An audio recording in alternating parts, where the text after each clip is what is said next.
Hi guys, this is Che. Tara, gagawa ulit tayo ng cake order for today's video.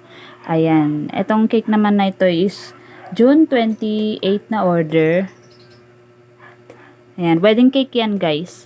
Ang size niyan is 7x6, tapos mocha flavor yung cake niya, mocha chiffon. Tapos ang palaman niya, ganun pa rin yung coffee flavor na icing, tapos meron siyang chocolate. Masarap siya.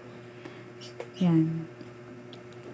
Sakto lang yung tamis niya. Hindi siya sobrang tamis, pati yung palaman niya. Hindi siya sobrang tamis. Tamang-tama lang yung lasa niya. Kaya masarap siya. Pinapak ko nga kagabi.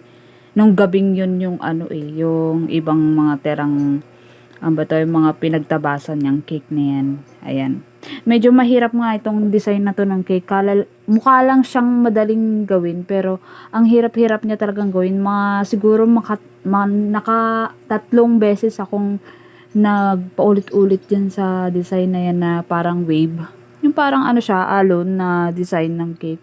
Mukha lang siya madali, pero ang hirap niya talagang gawin. Tapos, na-aksidente pa yung cake niyan. Paglagay ko sa rep, tumumba pa yung cake kasi yung rack ng ref ko, hindi pala naayos ng paglagay. Yan, natumba yung cake. Kaya inulit ko na naman yan ulit. Kaya kung napansin niyo sa video, paulit-ulit akong gumagawa.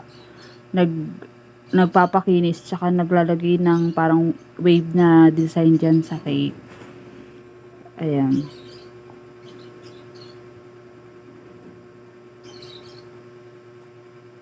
Tapos ang design lang nito guys is yung mga artificial lang naman. Tapos may iilan na mga dried, ano ba tawag doon, yung para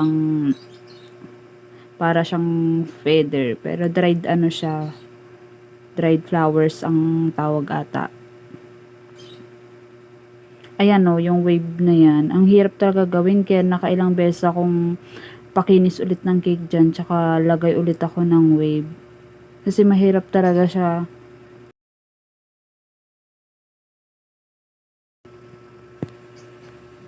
And nabidyohan ko pa yung nito, yung paglalagay ko ng flowers, tsaka yung iba pang mga details ng cake. Hindi ko alam kung bakit nawala dyan sa cellphone ko yung yung video.